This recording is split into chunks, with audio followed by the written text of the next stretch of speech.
I sat on a wooden bench outside Vanderbilt University Hospital, clutching my hands together until my knuckles turned white. The spring air carried the sweet scent of blooming dogwoods, and sunlight danced on the glass facade of the hospital. Yet none of it reached me.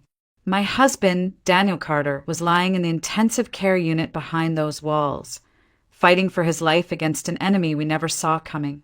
People passed by, their conversations soft and ordinary, and for a second, I wished I could be one of them. Just another woman enjoying a warm afternoon, laughing about where to grab dinner or what to plant in her garden. But I wasn't that woman anymore. My world had narrowed to a hospital room and the relentless beeping of medical machines. Daniel used to be unstoppable. He was the kind of man who would work a 12-hour day building custom furniture, then come home and still have the energy to cook dinner and ask me about my day. He had this way of smiling that made you believe everything would be okay, even when life felt heavy. He was my safe place, my steady ground, and now, watching him fade, I felt like I was standing on quicksand. 6 months ago, we thought we had a lifetime. We talked about vacations we couldn't afford yet, a bigger house for the kids we still dreamed of having, maybe even a dog. Then Daniel came home one night pale and exhausted, brushing off his fatigue as just a long day. But the tiredness lingered, deepened, and turned into unexplained bruises and nights when he struggled to catch his breath. The doctors said words that didn't seem real: autoimmune aplastic anemia. His own body was destroying his bone marrow, shutting down the very factory that made his blood. Without a stem cell transplant, they said, there was little hope. I tried to be strong in front of him, holding his hand and whispering, "We'll get through this." But every night I cried alone in the bathroom, my sobs muffled by a towel. Because I knew something Daniel didn't. He didn't have family. He had grown up in foster care, never knowing his parents, never even knowing if he had brothers or sisters. And without close relatives, the odds of finding a donor match were almost impossible. We had joined the National Registry, but the doctors were honest. The wait could take months, maybe years, and Daniel didn't have that kind of time. Earlier today, when his doctor pulled me aside, his words gutted me. "Emily, we are running out of options. If we don't find a compatible donor soon," he didn't finish the sentence. He didn't have to. I knew what he meant. I sat there, tears streaming down my cheeks, feeling utterly useless. I was a nurse. I spent my life helping others heal, yet I couldn't heal the man I loved most. I thought about the life we had built together, our little wooden house on the edge of Nashville, the rocking chair he made for me on our first anniversary, the framed note he once wrote that still hangs by the kitchen door, "You are my always." The thought of losing him was unbearable, and still, deep down, a voice whispered that I might have to prepare for it. I hated myself for even thinking it, but grief had already started to coil its icy fingers around my heart. Then, as if the world wasn't cruel enough, I overheard something, a conversation that would change everything. I met Daniel on a night when life felt light and ordinary, long before hospitals and medical charts consumed our days. I had just finished my final exam at nursing school, exhausted but free, and my friends dragged me to a little cafe in downtown Nashville. It wasn't fancy, just an old brick building with worn wooden floors and the smell of roasted coffee that clung to everything. I remember him walking in like it was yesterday. He was carrying a paper bag of hardware from the local supply store, his jeans dusty from work, and there was this calmness about him, the kind of quiet confidence that makes you look twice. He smiled shyly when our eyes met and asked if the seat across from me was taken. We talked for 2 hours that night about everything and nothing, how he loved building furniture, how I wanted to work in pediatrics, how we both hated olives but loved peach cobbler. When he laughed, really laughed, his eyes crinkled in the corners, and something in me just knew. From that night on, Daniel became a constant in my life. He showed up with small surprises: a jar of honey from a roadside market, a wildflower bouquet wrapped in butcher paper, a new book because he remembered I'd once said I wanted to read it. He had a way of making the mundane feel like magic.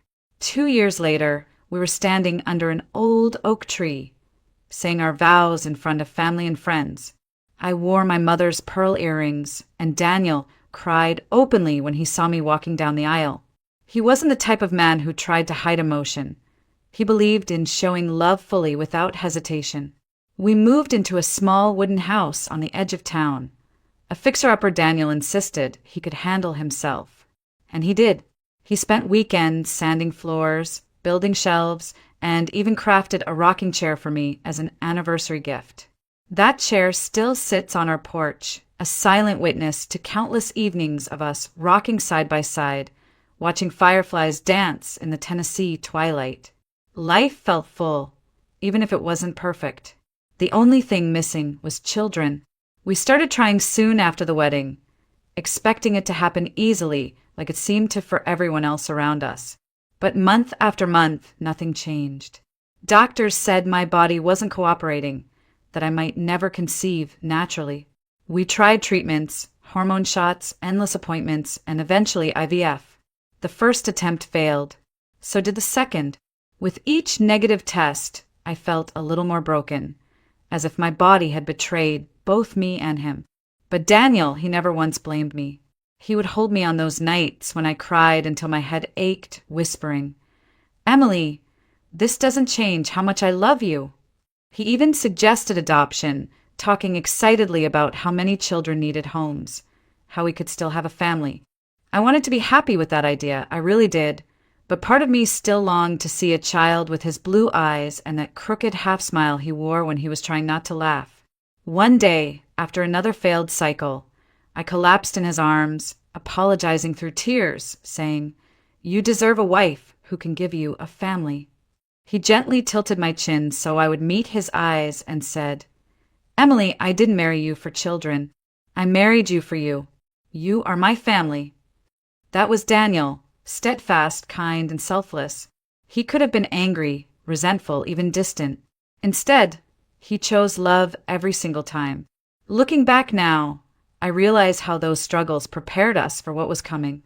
The nights we held each other through disappointment, the dreams we reshaped together, they became the blueprint for surviving the storm that was about to hit. Because when Daniel fell ill, the world as we knew it collapsed. And yet, even lying there weak and pale, he still tried to be the strong one. He joked about hospital food, teased me about worrying too much, and told me we'd get through this, just like we'd gotten through everything else. But deep down, I knew this was different. This was life and death. And I wasn't ready to imagine a life without him. It started so quietly that we didn't even notice at first. Daniel would come home from the shop earlier than usual, brushing off his fatigue with a smile. "Just tired, Em. Long day, that's all." But the tiredness didn't fade. It grew heavier, like something invisible was pulling him down every day. Then came the bruises. Small at first, like he had bumped into a workbench, but soon they appeared without reason, purple blotches blooming across his arms and legs. One night, I woke up to the sound of him gasping for breath, clutching his chest as if he couldn't get enough air. The nurse in me knew something was wrong. I begged him to see a doctor, and when he finally agreed, I thought it would be something simple, a vitamin deficiency, maybe stress. Instead, we were led to a hematology specialist who ordered every test imaginable. I'll never forget the moment the results came back. The doctor sat us down, his face too serious, his words deliberate. "Daniel, you have aplastic anemia. It's rare, and in your case, it's severe. Your bone marrow is shutting down." I felt like the air had been knocked out of me. Daniel just nodded, calm as always, and asked, "What do we do?" The answer was both simple and impossible. You need a bone marrow transplant. Without it, your body can't produce blood cells. But the process requires a donor match, ideally a sibling or close relative. I remember looking at Daniel, silently begging him to say there was someone, but I already knew there wasn't. Daniel had grown up in foster care, bounced from home to home, never knowing his parents or any siblings. He had no family tree to turn to, no one to call. We signed up for the National Donor Registry immediately, but the doctors were honest. It could take months, maybe longer, to find a compatible stranger. And Daniel didn't have that kind of time. The disease moved fast. He became pale, his strong hands trembling when he tried to pick up a cup. The man who once built furniture until midnight now struggled to walk across the living room. Even then, he tried to protect me. He joked about the hospital gowns, about how he'd always wanted to try that bald look once his hair started thinning from medication. At night, when he thought I was asleep, I could hear him whispering prayers under his breath, asking for strength, not for himself, but for me. I'd hold his hand in the hospital bed and force a smile, saying things like, "We're going to beat this." But inside, I was terrified. Terrified of losing him. Terrified of waking up to an empty house. Terrified of facing a life I hadn't planned for. One afternoon, after another round of transfusions, the doctor pulled me aside. His voice was gentle, but carried the weight of finality. "Emily, we are running out of options. If a match doesn't come through soon, I'm afraid he doesn't have much time." I nodded, unable to speak, feeling the tears burn behind my eyes. I had seen death before. Working as a nurse, you face it more often than most people. But nothing prepared me for the thought of losing Daniel. I walked outside into the hospital courtyard, desperate for air, desperate for anything that could steady me. That's when I heard it. 2 hospital employees were on break nearby, talking casually, unaware I could hear them. "You know that guy in ICU? Carter? He looks just like this guy who lives out in Pine Hollow." I swear, it's like looking at the same person. My heart stopped. Pine Hollow, a small mountain town just a couple of hours away? Could it be nothing more than coincidence?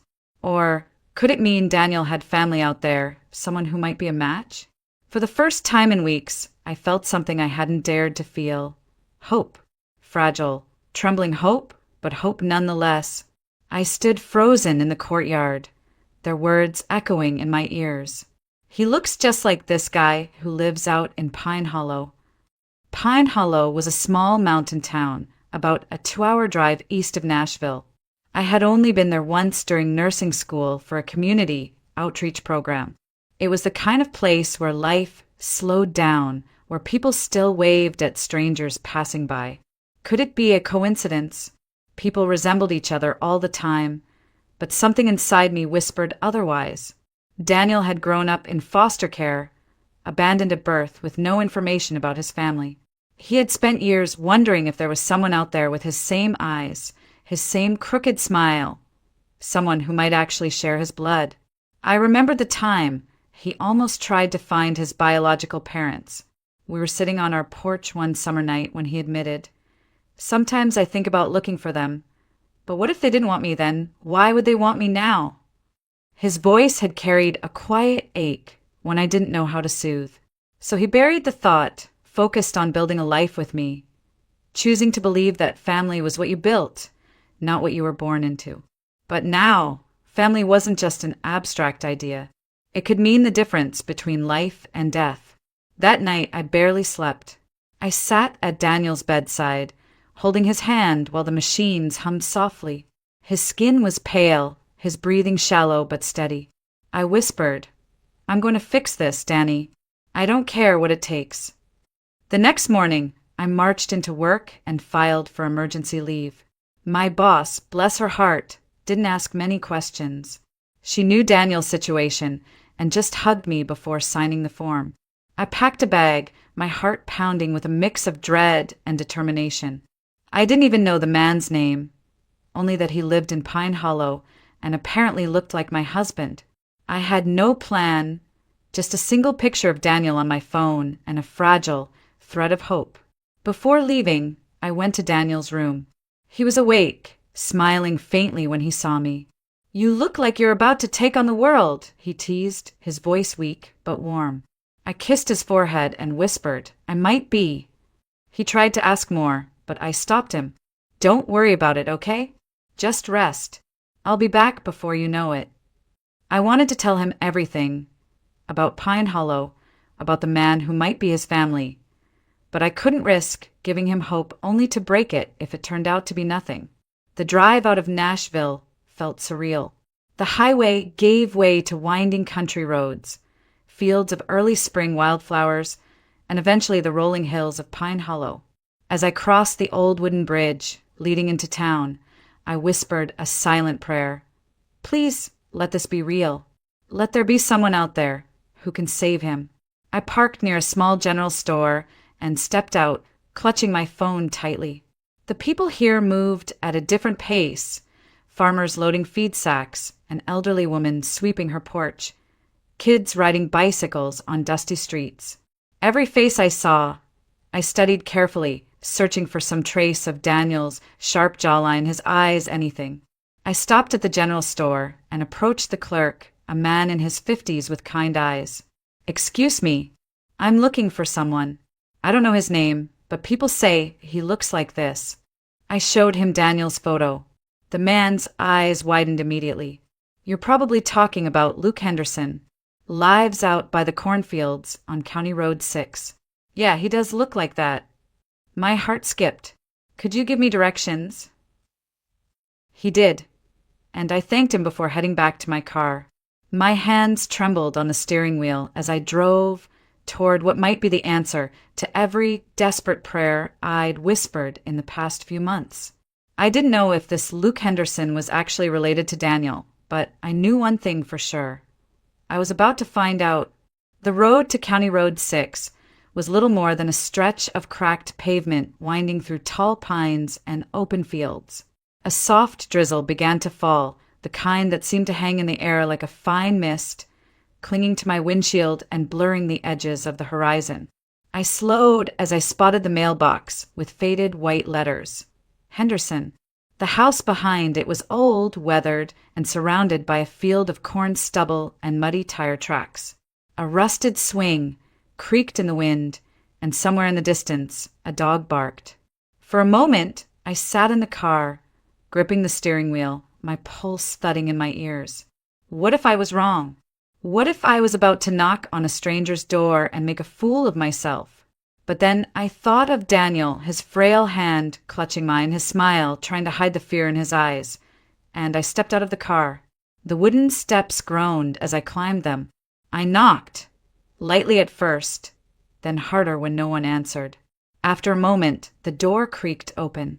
A man stood there, taller than I expected, broad-shouldered but slightly stooped, with dark blonde hair falling loosely over his forehead. His eyes my breath caught. They were the same piercing blue as Daniel's, the same shape, the same intensity. He blinked at me. "Can I help you?" His voice was deep, cautious, with a rough edge like someone who hadn't had to entertain strangers often. I held out my phone with trembling hands, showing him the picture of Daniel. This is my husband. His name is Daniel Carter. People said you look like him." The man frowned, staring at the screen for what felt like forever. His expression shifted, confusion, disbelief, and something almost painful. He rubbed the back of his neck. "Well, I'll be damned," he looked at me again, softer now. "Who are you?" "Emily. I'm his wife." He stepped aside. "You better come in." The inside of the house was humble, wood floors, mismatched furniture, the faint smell of coffee and motor oil. He gestured to a chair. "Sit. You're saying he's your husband." I nodded, clutching my bag in my lap. "He's in the hospital. He's very sick. He needs a bone marrow transplant. They said he has no family, but then I heard about you and my voice broke. I had to come." The man, Luke Henderson, as I quickly learned, sat opposite me, leaning forward, elbows on his knees. He looked at the photo again, shaking his head slowly. I think he might be my brother." Those words hit me so hard I almost couldn't breathe. "Your brother?" Luke nodded. "Our mom, she wasn't much of one, to be honest. She had a lot of kids, most with different fathers. When I was little, she had another baby, a boy. She said she wasn't keeping him, signed papers at the hospital and left him there. I was too young to do anything, but I never forgot. Always wondered what happened to him." He rubbed his face with both hands, his voice cracking. I didn't even know his name until now. My eyes blurred with tears. "Daniel's been looking for family his whole life. He thought he was completely alone. Luke's jaw tightened, and he stood abruptly. I'll do it. The transplant. I don't even need to think about it. You do that. He's my brother. If there's a chance I can help him live, of course I will. He walked into the kitchen and returned with his truck keys. When do we go? For a second, I just stared at him, stunned by how quickly he'd made the decision. In my head, I had imagined convincing him, explaining the situation, maybe even begging, but there was none of that. It was like he had been waiting for this moment without even knowing it. We left Pine Hollow that evening, the rain now heavier, streaking the windshield as Luke drove behind me in his old pickup truck. My chest felt lighter for the first time in months.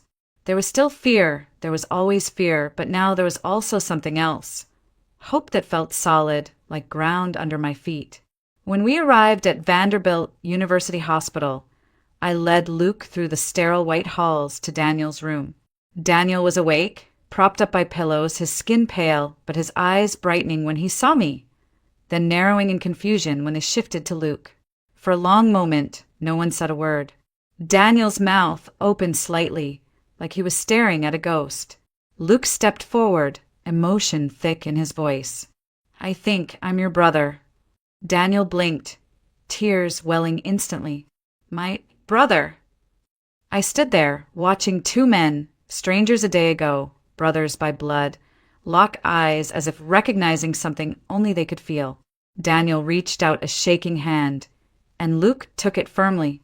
We'll talk later, Luke said softly, but right now I'm here to save your life. Luke's test results came back faster than I expected. The doctors wanted to expedite everything because Daniel's condition was deteriorating quickly. When the hematologist stepped into the waiting room with that soft, relieved smile, my knees nearly gave out. He's a strong match, she said. One of the best we've seen in a while. I turned to Luke, tears brimming in my eyes. Did you hear that? You're a match. You can save him. Luke's expression wavered between shock and determination. Then let's do it. When do we start? That night, Daniel and Luke finally had time to sit together. I stayed just outside the doorway for the first few minutes, giving them privacy, but I could still hear their voices. Low, emotional, hesitant at first, then warmer as minutes passed. Daniel's voice broke as he said, I used to dream about having a brother. I thought it was stupid, like dreaming about a house you'll never live in. But here you are, real. Luke chuckled, quietly, though his voice was thick. Guess life had other plans, huh? I'm sorry I wasn't there, Danny. I didn't even know. You don't have to be sorry, Daniel said, gripping Luke's hand with surprising strength for someone so weak. You're here now. That's all that matters. When I stepped back into the room, Daniel looked at me with damp eyes and whispered, I have a brother, Em. I'm not alone. I kissed his forehead and smiled, whispering back, You never were. The procedure was scheduled for the next morning. I barely slept, my mind racing through every possible outcome. Luke was calm, even joking with the nurses as they prepped him for the donation. Never thought I'd be giving my bone marrow to a guy I met yesterday, he teased, then looked at Daniel and added softly, But I'm glad it's him. The hours crawled by, but eventually it was done. The transplant went smoothly, and Daniel was moved to a recovery room while the new stem cells began their life-saving work. I sat by his bed, holding his hand, feeling the warmth return to his skin. For the first time in months, his face had a hint of color. Luke came in later, looking tired but content, and Daniel reached out weakly to clasp his brother's arm. You just gave me a second chance, he whispered. Luke smiled and said, Guess we're even now. You gave me family. I couldn't stop the tears this time. For months, I had carried so much fear, so much loneliness, but now, sitting there between these two men who had found each other against all odds, I felt something I hadn't dared to feel in so long, peace. Outside the window, Nashville's skyline shimmered under the late evening lights, and I thought about how quickly life could shift, from despair to hope, from loss to gain, sometimes in just a matter of days. For the first time in months, I allowed myself to breathe deeply and believe that Daniel might actually survive, and that we had been given a gift far greater than we had asked for. The days following the transplant felt like stepping into a new world, one where hope finally outweighed fear. Daniel's body responded well to the transplant. Each morning, I'd watch for the tiniest signs: a bit more color in his cheeks, a steadier tone to his voice, a stronger grip when he held my hand. Luke stayed nearby, sleeping on an old pull-out chair in the waiting area when the hospital rules didn't allow him to stay in Daniel's room overnight. He never complained. One evening, I brought him a cup of coffee and found him staring at Daniel through the glass, a look of quiet awe on his face. "He's really my brother," he said softly, as if still convincing himself. Daniel began to regain his strength slowly, and one crisp autumn afternoon, he took his first steps outside since the transplant. I walked beside him as he shuffled carefully along the hospital's garden path, sunlight flickering through the changing leaves. "I forgot how good fresh air feels," he whispered, squeezing my hand. A week later, Daniel was discharged, and we returned to our little wooden house on the edge of Nashville, this time with Luke following in his old pickup truck, a permanent addition to our lives. The house felt different now, fuller somehow, like it had been waiting for this reunion all along. In the weeks that followed, Luke became a regular presence. He and Daniel would sit on the porch in the evenings, sharing childhood memories, at least what little Daniel had of his foster homes, and Luke filling in gaps about their mother, their early years, the siblings Daniel had never met. One evening, Luke handed Daniel a small, worn pocket knife with their father's initials carved into the handle. "It's all I have left of him," Luke said quietly. "I want you to have it." Daniel held it with shaking hands, tears slipping silently down his cheeks. The community of Pine Hollow sent cards, prayers, even casseroles when they heard what had happened. People I'd never met sent notes like, "Family is everything. Hold each other close." There was something profoundly healing about strangers caring enough to reach out. It reminded me that goodness still existed everywhere, even in the hardest seasons. Months passed, and Daniel grew stronger.